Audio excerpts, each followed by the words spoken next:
What's up, everybody? Welcome back to another episode of SEC State of Mind presented by FanDuel. I'm your host, Taylor Davis, joined as always by Jason Campbell. And guys, our guests just keep on rolling. We are just crushing this off season, and I'm so excited to welcome in. We've got a player here today, Jay. We always love to talk to the guys out there with the pads on, and someone who's got such a cool story that we're going to talk about this year. Texas A&M offensive lineman Wilkin Formby joins us today. Wilkin, welcome to the show.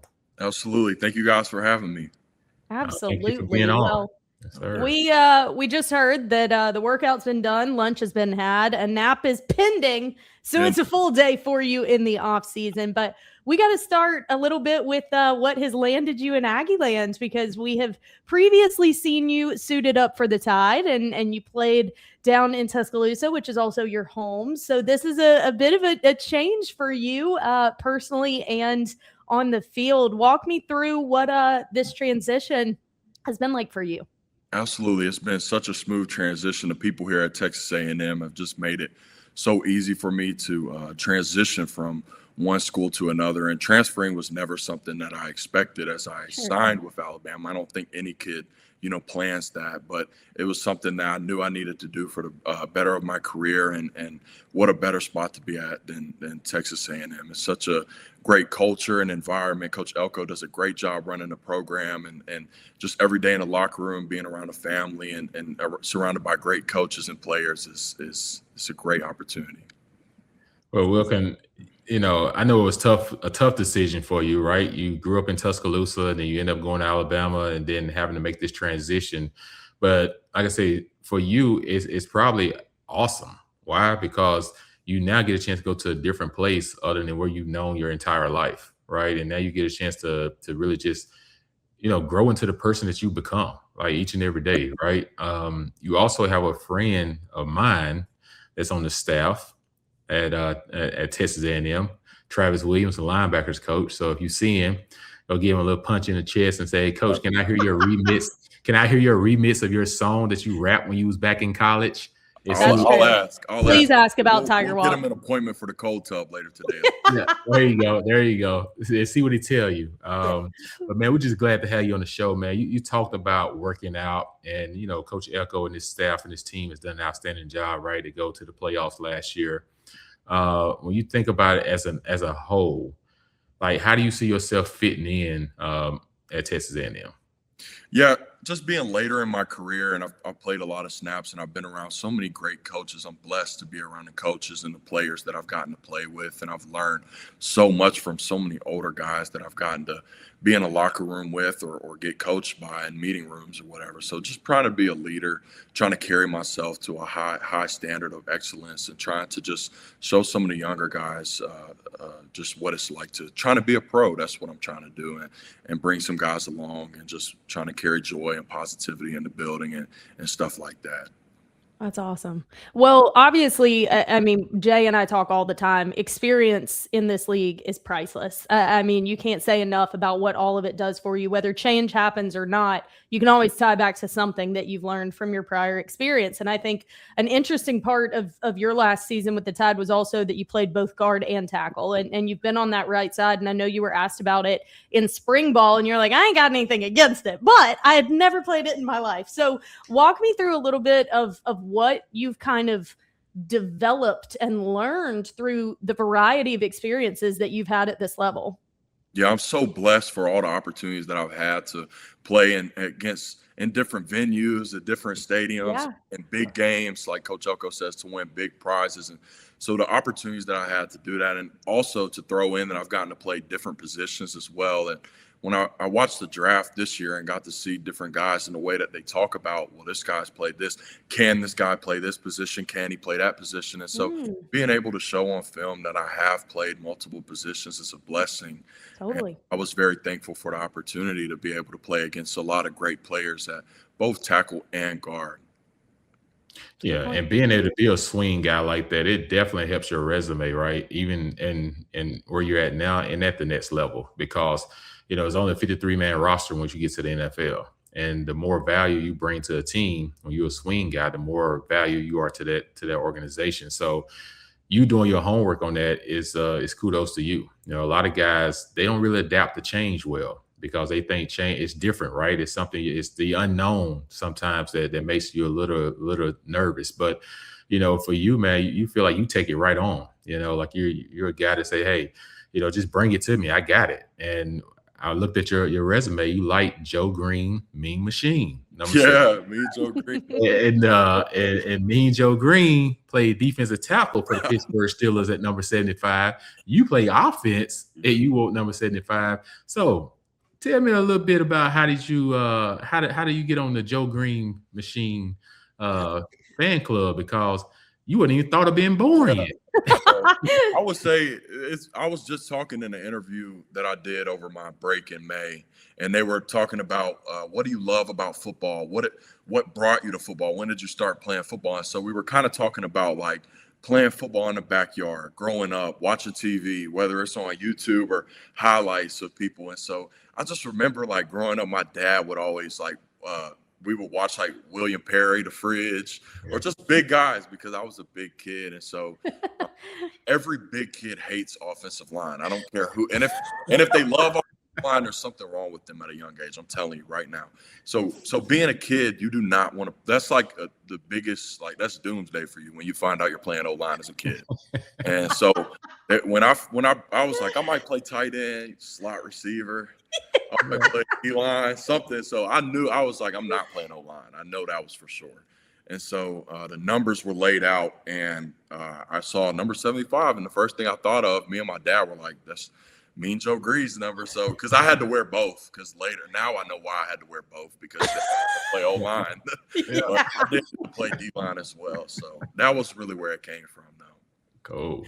Like it. Man, didn't want to, but look at you now. I mean, it's kind of worked out for you, you know? That's amazing. I love that. Well, talk to me a little bit about this group that you're now a part of. Obviously, this offensive line did have some turnover from last year, 4 starters that moved on to the NFL draft. So kind of talk to me. You're not the only transfer. Obviously, I had Tyree Adams transferring from LSU as well. So even some other SEC experience that comes into that room. Walk me through a little bit of the personality, the makeup of that group that we can expect to see for A&M this year. A big part of my transition here and being a transfer, it made it so much smoother with other transfers. I bet. Like I remember sometimes at Alabama when one transfer would come in, you kind of be like, who's this guy? You know what I mean? So just a couple transfers, it makes the transition so much easier. But that's true. There's so many mixed personalities. But in the locker room, I mean, it's just we all have a great time together, whether we're going out to eat or we're going to do activities off the field, and it's really growing our bond together. Another thing, we're all very competitive, but it's all for the right reasons, and it's a good group of guys. That's all I can say. That's awesome. Yeah, because offensive line, y'all got to work at one, right? As one, right? It's not like an individual position. You know, offensive line is 5 guys on the same accord. Right. Now you are in a place, Texas A&M. When I came there to play, to call the game 2 years ago, there's some really good foods in Texas A&M. And, you know, their ribs, their beef, their steaks, you know, it tastes different now. It tastes different. So I know why you want to eat and go to sleep. It tastes different. But, you know, kudos to you guys, man. But I also just want to talk to you about your quarterback, Marcel Reed. Yeah. So you got an experienced quarterback, you know, Marcel, who's a dual threat guy, right? Like as an offensive lineman, when you know you got a guy that can run like him, how do you guys prepare together to say, okay, like his skill set can help bail us out at times, but we also got to know where he's at in the pocket to make sure we're setting our set points at the right angle too. Yeah, that's definitely something. And like I play with a lot of athletic quarterbacks, Jalen Miller. So playing with Marcel is very similar to those guys. I play for multiple athletic quarterbacks. And so Marcel's an extremely explosive player. And the way I look at him is he's just a playmaker. And so when I watch him play, sometimes when I'm blocking for him, I'll just look up and there he goes. And he's just down the field. And so I try to chase behind him. I'm real far behind him, but he's a really good player. I think something that's big is just kind of like finding his setup point in the pocket and being able to know like where, so I know like how many sets to take, or when I'm covering up my defender is where is he going to be behind me, that's big. And then also just like trying to keep him calm. You don't want him to get like, since he's so athletic, you want to kind of like try to keep him calm in the pocket as well. I think it's so interesting. Like the perspective of a transfer has to be really unique because even on the media side, you've got perception of what a team is, what a brand is, what a program is. You've become a part of one that you weren't. What have you kind of learned through your time there in terms of the success that has been built at A&M the past couple of seasons? What worked for this program even last year to be built upon? Because obviously every year, every team is different, but there's lessons to be taken from all of it. When you got there, what did this staff and your now teammates really emphasize as, hey, this is what we're really built on, and we've seen the fruits of that labor, and we're going to see it continue?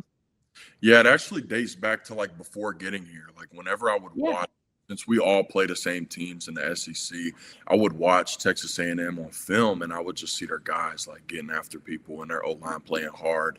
And I know that's a testament to my offensive line coach and his what he brings to the table. And so when I saw the culture that they carry and then my room and the way that they push the development of players, and when I first got here, I just realized like the ones, the twos, the threes, everybody's developing, everybody's growing, and everybody's getting a lot of attention during the spring. And I just remember seeing how far along the young guys were, and that was impressive to me. So that was something in the culture that really stood out. Yeah. Wow. Yeah, they have a great culture. When you think about the fourth quarter, the 12th man that you'll be playing in front of, are you looking forward to seeing the swaying, in the fourth quarter they do? Because man, it made me dizzy. Like being up in the box, Taylor. I know you're on the sideline as a sideline reporter. Like when I watched that, it's almost like the stadium's shaking, but it's really not. It's just people swaying back and forth, and it's pretty cool. What are one of your biggest traditions that you're looking forward to seeing now that you're an Aggie? There's a lot of different traditions. One is how like we did in the spring game, how we all got together and then we like swayed and then we like sung the song and stuff. Like it's all new to me. And like I just got here in the middle of January. And so taking in there's so much tradition on campus that we all take part of. And so that's one that's really cool right after a win. And you get to see videos of it. And I actually played there my freshman year. But I didn't get to play that game. I was a young bull, so. But that was crazy, the tradition. And like whenever they score, they would shoot the cannon, and every time it scared me. I don't know why. Like every time it was coming, but it was still like the jump scare was there every time. 1,000,000%. That thing is my arch nemesis every single time. Also, Kyle Field, I mean, it is a place I wear an IFB the entire time so I can hear the broadcast and interject. I can't hear the broadcast when I'm in that stadium. The way the sound stays inward so much because it's so up. I mean, it's an incredible environment. So I know you're excited for that. In terms of spring ball, because obviously that's all we have to go off of right now, what would you kind of tell people from the outside looking in could be some strengths of this team as a whole, not just the offensive line? Yeah, as a whole, like, just to break it down a little bit, like when I watch our offense play, we're so explosive and we kind of get after people. And we did get a lot of additions with the transfer portal. So just forming that togetherness. Yeah. That's something we're accelerating and we're doing well in is trying to become together as a team. And like Coach Elko says, be a family and something. But our explosiveness is really what stood out to me when I first got here. Is just we have so many playmakers on the field and our offense is just super, super explosive. Yeah, offense is super explosive. D-line has always been explosive, right? They lost a couple of guys, but they replaced with more guys, right? But you think about you're in a unique situation, Wilkin, just because, in fact, y'all have a new offensive coordinator as well. So everyone that's on the team from a year ago or 2 years ago, they're starting the learning curve all together with even a new transfer. So all you guys get a chance to feed off each other and get a chance to learn from the new offensive coordinator. I think you guys are going to have an outstanding season again. Like I said, I think, the leadership is very strong. Just a fun fact, man. Just what's something that we don't know about you that you want to tell people, besides being an offensive lineman, want to play quarterback. And no, that's too much pressure. That's too much pressure. I said I wanted to play D-line tight end. tight end. I never wanted to play quarterback. So you want to play quarterback? It's already most offensive linemen I'm around. Most offensive linemen I'm around, they want to play quarterback until it's time to foot the bill. So who's footing the bill? No, look, Marcel, you got no problem with that. Yeah, I believe you. Trust me. No, that actually happened one time. We were when we were playing LSU last year, the ball tied through the ball and one of the D linemen tipped it. And then Jaden Roberts, our right guard, he tipped it to me. And I swear like time froze. And like music was playing in my brain and the ball just landed in my hand. And like all I could think about was what Coach Grubb said, when you're in the city, lock it up. Yeah. So I put my hand on my wrist and I just dove on the ground because I didn't want to be all over social media fumbling. And then I got up and I was laughing because it was funny and it was cool. I got to touch the ball in the game. And like everybody was mad at me for laughing. And I was like, are y'all serious? Like I just my dream came true. I just got the ball, not in a middle school game in Bryant-Denny Stadium playing LSU. Impressive. A rivalry game. I just got the ball and ran for 3 yards. So I got tackled by, I think the whole defense tackled me. But it took everybody to get you down, man. No, that's true. I wasn't gonna let it get there. I dove down. I was not gonna fumble. Man, that was the highlight of my career. You hear that? A 3-yard run by the offensive lineman was a highlight of his career. Highlight of my career. Yeah. Heck yeah. Oh my gosh. I love that.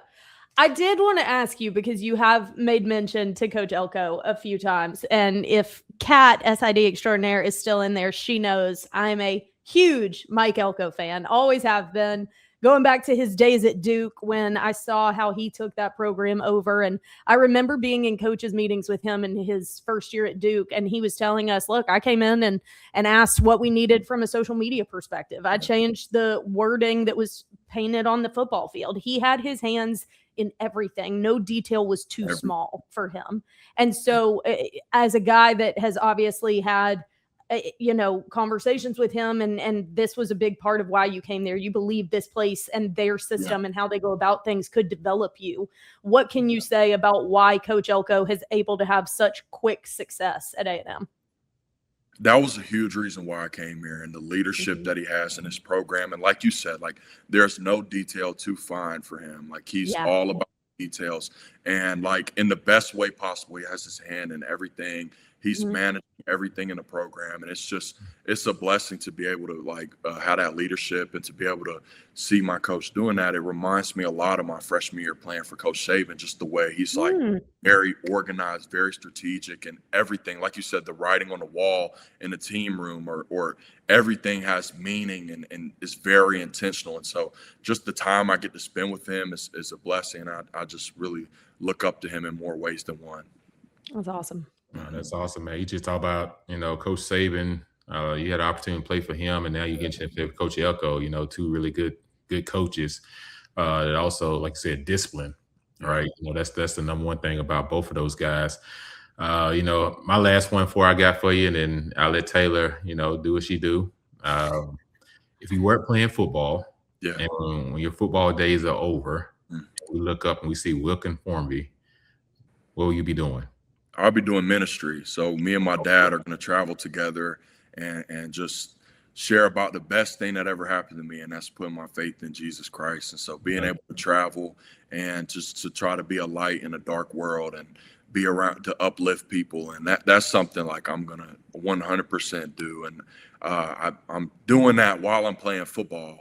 But this game is I use it as a platform and an opportunity to get me in rooms to shake hands with people that I wouldn't be able to do if I wasn't a football player. And so I'm trying to always every day leverage for my faith. And that's the most important thing to me. That's what gets me out of the bed in the morning. And that's what motivates me every day, is to just build a platform to leverage for something much greater than a game or any dollar amount or any fan cheering your name. It's greater than anything. Love it. That's incredible. That's incredible. We couldn't agree with that more. I was going to ask you about that because I remember last season when some of the football players had that worship night at Bryant-Denny, and several of you were up there leading music, sharing testimonies. Like, to see that from your position from the platform that you guys have in this sport is incredible and very, very respectable. So I'm going to end it there, because what better note to end on than right there. We love it. Wilkin Formby, cannot wait to see what you guys are able to accomplish this season. Best of luck in your new home. We expect big things from the Aggies this season. Can't wait to watch. Absolutely. I appreciate you guys for having me. It's been a blast. I appreciate you, man. If Texas A&M got 70 guys like you, man, that's my type of mindset, then they're in good shape. Y'all in great company. Absolutely. I appreciate you guys. All right. Thank you. Have a good day. Enjoy your nap. Yeah, no doubt.